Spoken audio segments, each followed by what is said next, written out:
overcomes the world. So you exist to overcome. What overcame the crimes that you overcome? What overcame the fire? What overcame the flame? For you exist to overcome.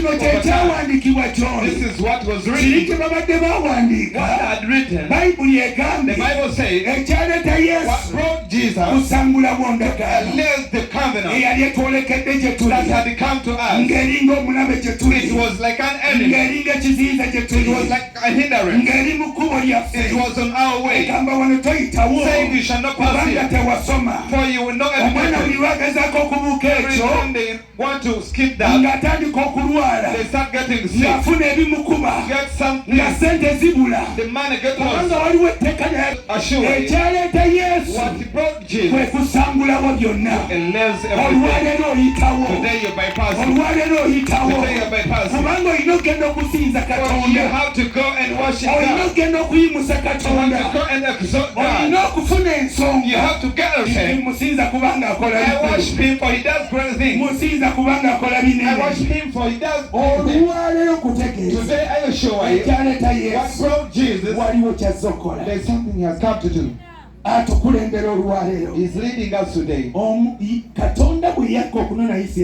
God came for the Israel, when He was leading the Israel, because it is a natural cross, I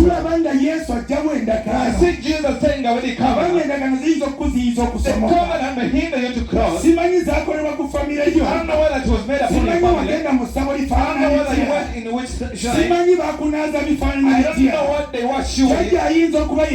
Maybe it is your grand blessing, but it does not matter. There's a sacrifice that is beyond the sacrifices. There's a sacrifice that is beyond the sacrifice. That one is to remove the covenant. Take away the hurdles. Take away that is like the enemies that are standing before you.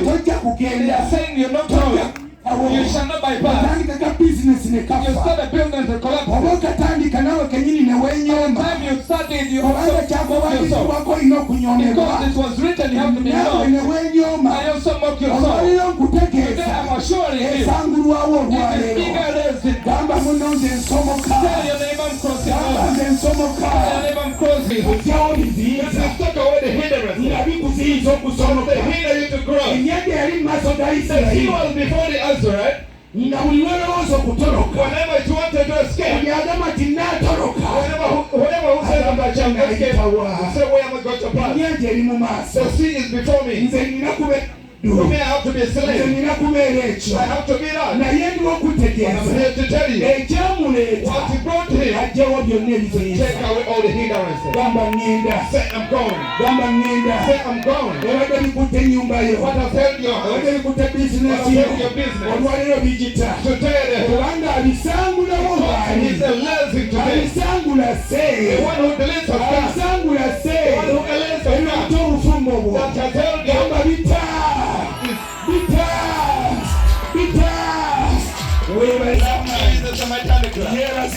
Praise the Lord. Psalms 114. He opened and read for me. The Bible speaks. God was leading the Israel. There was an angel leading him. Because he's taking the Israel to worship. In the name of Jesus, He who came as the word to be the sacrifice, He paid for all. And speak to every person here. Everything that was written upon your life, let it go down in today. Broken today. Delivered today. Oh, there is power that is leading us.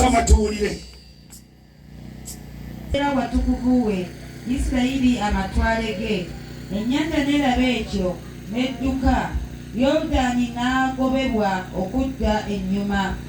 Ensozi ne zibuuka ng'endiga eza sseddume, n'obusozi obutono ng'obuliga. Olwokutaano, wali otya ggwe ennyanja okudduka, nawe Yoludaani okudda ennyuma?